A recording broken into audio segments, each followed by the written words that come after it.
Pagi semua, perkenalkan nama saya Rehan Gustiawan dari Prodi D3 Teknologi Komputer dengan NIM 433250004. Baik, di sini saya akan menjelaskan sedikit dari materi kami eh, dengan beberapa soal pada gambar. Yang pertama, DBMS atau Database Management System berfungsi sebagai perantara antara si user atau pengguna dengan si sebuah database. Nah, di sini terdapat sebuah studi kasus yang di dalam studi kasusnya memberikan data bahwa dalam sistem X terdapat dua buah entitas, yaitu entitas mahasiswa dan mata kuliah. Atribut dari entitas mahasiswa adalah ID mahasiswa sebagai primary key-nya, nama mahasiswa, dan juga alamat. Sedangkan atribut dari entitas mata kuliah adalah ID matkul sebagai primary key-nya, nama matkul, dan juga SKS. Nah, di sini saya akan membuat sebuah ER diagram dan juga ER translation-nya. Nah, di sini saya telah membuat sebuah ER diagramnya dan juga berikut adalah ER translation-nya. Nah, di ER diagram ini kita hanya perlu membuat sebuah visual yang sebelum kita buat menjadi sebuah tabel. Nah, di sini terdapat sebuah entitas yaitu mahasiswa dan juga mata kuliah. Di mahasiswa ini terdapat sebuah atribut yaitu ID mahasiswanya sebagai primary key seperti di studi kasus tadi, nama mahasiswa, alamat. Nah, di sini terdapat tipe datanya yaitu varchar dengan batasnya itu 50, varchar 100, dan juga alamat itu varchar 100. Nah, di entitas kedua terdapat mata kuliah dan juga atributnya itu ID matkul itu sebagai primary key dan juga atribut lainnya yaitu nama matkul. Hubungan antara si mahasiswa dan juga mata kuliah ini dapat kita lihat yaitu many to many. Nah, di ER diagram ini kita hanya buat si relationnya tanpa harus memindahkan si sebuah primary key-nya. Nah, maka dari itu di sebuah ER translation ini kita harus membuat perpindahan antara primary key ataupun pembentukan sebuah entitas baru. Nah, di studi kasus tadi kan kita telah melihat bahwa hubungan antara mahasiswa dan juga mata kuliah itu many to many. Nah, di ER translation ini, jika hubungan antara entitas adalah many to many, maka dibuatnya sebuah entitas baru atau tabel baru. Nah, di sini saya membuat tabel baru yang bernama mata kuliah mahasiswa. Nah, persyaratan jika hubungannya many to many itu, setiap primary key dari sebuah entitas itu akan membentuk sebuah entitas baru. Nah, di sini primary key mata kuliah berpindah ke tabel baru sebagai foreign key-nya dan juga ID mahasiswa berpindah ke entitas mata kuliah mahasiswa ini sebagai foreign key-nya juga. Nah, maka hubungan antara mahasiswa dan juga mata kuliah itu many to many sehingga membentuk sebuah entitas baru yaitu bernama mata kuliah mahasiswa dengan beratributkan si masing-masing primary key dari dua entitas tersebut. Kita lanjut. Nah, di sini terdapat sebuah tabel yang belum dinormalisasi atau istilahnya itu masih berantakan.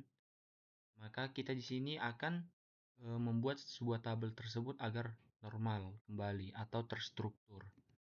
Nah, di sini saya telah membuatnya. Ini merupakan tabel pertama tadi sebelum dinormalisasi. Nah, di sini kan kita masih melihat ada beberapa data yang masih berulang. Maka kita buat di 1NF. Nah, di 1NF ini peraturannya itu atau syaratnya itu tidak boleh ada data yang berulang. Makanya kita pindahkan data yang berulang ini menjadi sebuah tabel dan kita pisahkan si group of elemennya dikarenakan ini sudah tidak berulang lagi seperti primary key yang di awal. Nah, setelah kita buat di 1NF, lanjut kita buat di 2NF. Kenapa?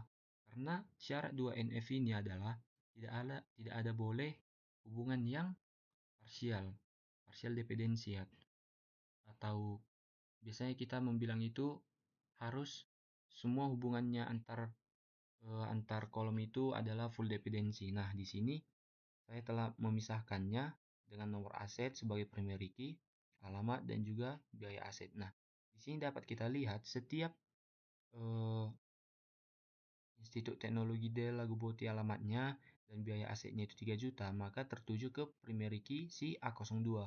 Di sini juga kita dapat melihat si A02. Nah, di sini juga SMA Unggul Dell dengan biaya aset 5 juta itu selalu tertuju ke si A05, maka disebut juga ini hubungannya telah full dependency. Nah, berikut juga seperti ini. Setiap NP50 itu tertuju kepada A02, Jupiter Silalahi juga tertuju kepada A02, NP50 tertuju ke A02, NP100 tertuju ke A05, dan Sari Tumanggor ini tertuju ke A05 dengan dibedakan oleh si primary key-nya. Lanjut ke 3NF ini. Nah, di 3NF ini tidak boleh ada hubungan antara si non-key dan juga non-key-nya. Atau biasanya kita membilang itu tidak boleh ada ketergantungan antara si atribut yang tidak primary key ke atribut yang tidak primary key juga. Nah, makanya di sini kita buat hubungan antara si alamat dan biaya aset itu bergantung kepada si primary key yaitu full dependency, makanya eh, antara si alamat dan biaya aset itu tidak berketergantungan. Kita lanjut. Nah, kita lanjut itu membuat sebuah DDL atau Data Definition Language dari si tabel yang telah dinormalisasi tadi. Nah, kita buat dulu. Di DDL ini kita hanya membuat si tabelnya dengan atributnya, tidak memasukkan si data data dalamnya dulu. Nah, yang pertama itu kita buat create database-nya dulu, karena untuk apa? Jika kita langsung menggunakan create table, maka tabel tersebut bingung harus dimasukkan ke database mana karena database-nya itu belum ada. Makanya kita buat yang pertama kali itu create database. Kita jalankan. Nah, di sini telah muncul database-nya itu ya aset underscore db. Nah, kita gunakan dulu. Lalu selanjutnya itu, nah di DDL ini kita membuat si apanya dulu, tabelnya dan juga atributnya, tidak memasukkan si datanya dulu. Nah, pertama kita buat create table pelanggannya dulu. Nah, setelah sukses, kita cek dulu apakah si tabel pelanggannya berhasil kita buat atau belum dengan cara perintah select from nama tabel. Nah, di sini telah tampil ID pelanggannya itu berwarna emas dikarenakan ID pelanggannya itu kita atur sebagai primary key. Makanya ID pelanggannya berbeda warna dengan si nama pelanggan yang sebagai atribut biasa. Lalu selanjutnya kita buat tabel aset. Kita cek dengan select from nama tabelnya itu ya aset. Nah, di sini juga telah tampil ID aset itu sebagai primary key-nya, alamat, dan juga biaya aset. Lanjut, kita buat tabel pemilik dan create table pemilik, masukkan atributnya, nomor kepemilikan sebagai primary key dan juga nama pemilik. Lalu kita cek, di sini telah tampil nomor kepemilikan itu sebagai primary key seperti yang kita buat tadi. Nah, selanjutnya kita buat tabel relasinya atau transaksi. Kita buat create table transaksinya. Lalu selanjutnya kita cek. Nah, di sini telah tampil ID pelanggannya itu sebagai primary key-nya, ID aset sebagai foreign key-nya, dan juga nomor kepemilikan itu foreign key-nya.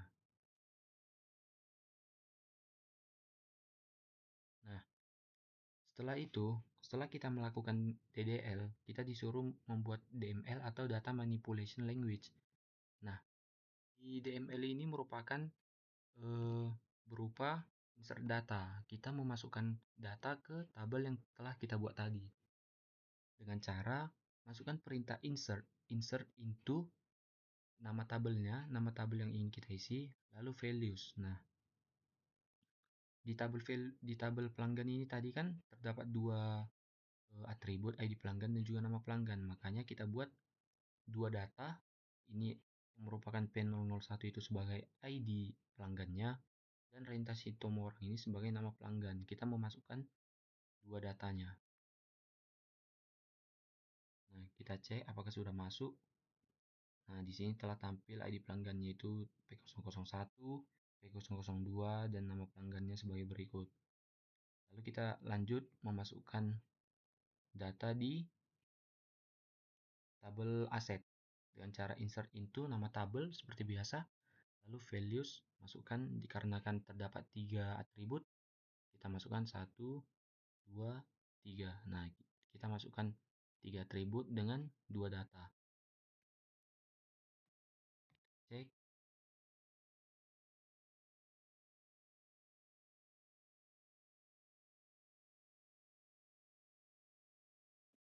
Nah, di sini telah tampil ID asetnya 02 dan A05. Alamatnya itu Institut Teknologi Del, SMA Unggul Del, dan biaya asetnya 3 juta dan juga 5 juta. Lalu selanjutnya kita masukkan data di tabel pemilik. Sini telah tampil nomor kepemilikannya itu NP100, NP50, nama pemilik Sari Tumanggor dan juga Jupiter Silalahi. Lanjut, kita masukkan data di tabel transaksi tadi. Nah, sini telah tampil data di tabel transaksi. Nah, ini merupakan DML atau Data Manipulation Language, yaitu memasukkan sebuah data ke dalam struktur tabel tersebut.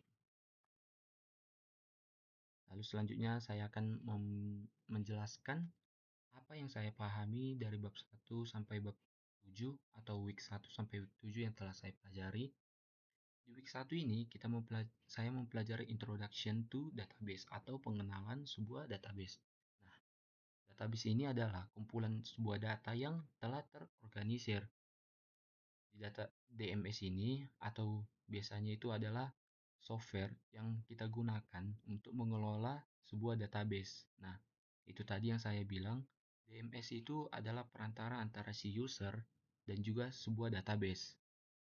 Misalnya itu ada MySQL.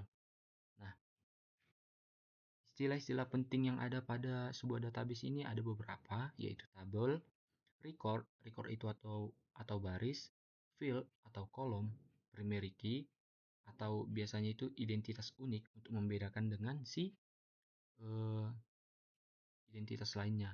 Nah, foreign key ini merupakan identitas unik dari sebuah entitas lain atau penghubungnya. Nah, apa tujuan dari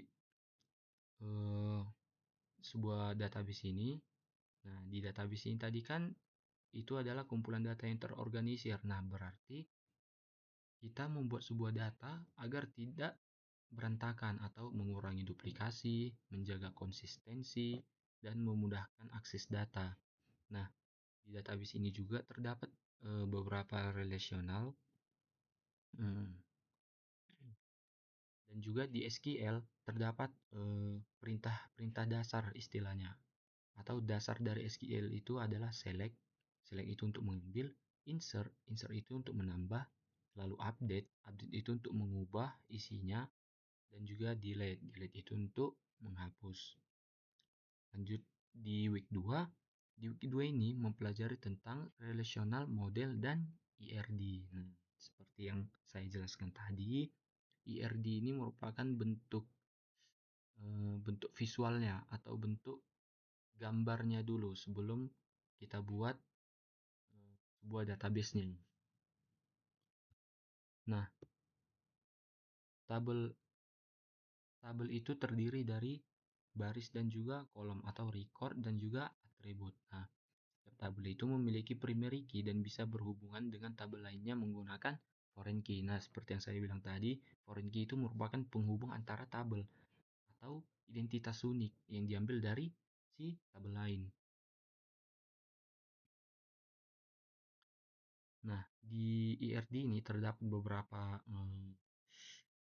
eh, pembangun atau yang membangun IRD ini adalah entity. Entity itu adalah objek. Objek atau nama tabelnya, seperti misalnya mahasiswa ataupun mata kuliah atau yang lainnya.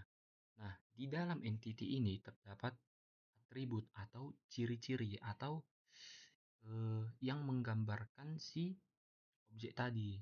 Misalnya objeknya itu ada nama mahasiswa, nama objeknya itu adalah mahasiswa. Nah, di atributnya itu atau ciri-cirinya itu misalnya NIM ataupun nama ataupun alamat. Lalu selanjutnya di relationship. Relationship ini merupakan hubungan antara sebuah entity. Nanti kita lihat di bawah ada penjelasannya. Nah, ini dia tadi, relationship atau kardinalitas. Kardinalitas itu ada beberapa, yaitu one to one, one to many, dan juga many to many. Nah, one to one ini hubungannya itu satu ke satu, one to many itu satu ke banyak, many to many itu banyak ke banyak.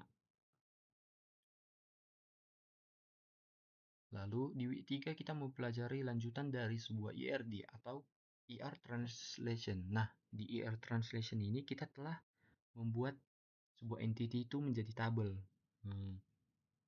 Atribut menjadi kolom, dan juga key-nya itu, key atribut itu menjadi primary key. Nah, di kardinalitas tadi atau relationship-nya tadi terdapat beberapa syarat. Nah, jika one to one, maka foreign key dari salah satu entitas itu berpindah ke entitas yang lebih sering diakses atau opsional. Kita bebas memindahkan primary key dari entitas satu ke entitas 2. Setelah dipindahkan primary key, misalnya terdapat dua entitas, entitas 1, entitas 2. Primary key entitas 1 dipindahkan ke entitas 2, maka chip yang tadinya primary key di entitas 1 menjadi foreign key di entitas 2. Nah, jika dan yang kedua itu ada one to many, ini syaratnya itu jika sebuah entitas berhubungan one to many, maka primary key dari si entitas yang one berpindah ke entitas many. Dan selanjutnya many to many. Nah, di many to many ini berbeda dengan yang lainnya. Jika hubungan entitas itu many to many, maka otomatis si hubungan tersebut akan membentuk sebuah entitas baru. Dan atribut dari entitas baru itu diambil dari masing-masing primary key dari si entitas yang tadinya. Terus selanjutnya pada week 4 dan 5 kita membahas tentang normalization tadi atau menormalisasikan sebuah tabel untuk mengurangi duplikasi data atau redundansi, menghindari error saat di-insert atau di-update dan juga di-delete, menjaga konsistensi data, dan juga mempermudah mengakses sebuah data. Nah, tujuan dari normalisasi ini sendiri adalah data itu lebih rapi dan efisien, tidak ada data ganda atau data yang berulang, dan mempermudah pengolahan data dan maintenance database. Nah, di normalisasi ini terdapat yang biasanya kita gunakan itu adalah first normal form atau 1NF, second normal form atau 2NF, dan juga third normal form atau 3NF. Nah, di 1NF ini terdapat syaratnya yaitu tidak ada boleh data yang berulang. Dan di 2NF ini tidak boleh ada partial dependency atau atribut bergantung hanya pada sebagian primary key-nya. Nah, sedangkan di third normal form ini atau 3NF ini tidak boleh ada transitive dependency atau atribut yang bergantung pada atribut lain. Lalu selanjutnya di week 6 itu kita mempelajari DDL atau data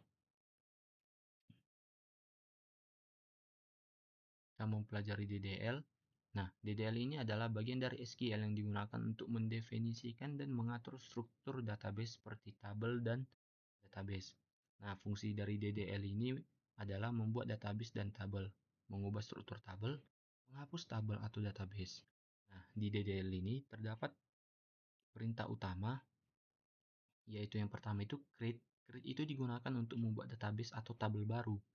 Nah, yang kedua itu ada alter. Alter itu digunakan untuk mengubah struktur tabel, misalnya menambah, mengubah, ataupun menghapus kolom.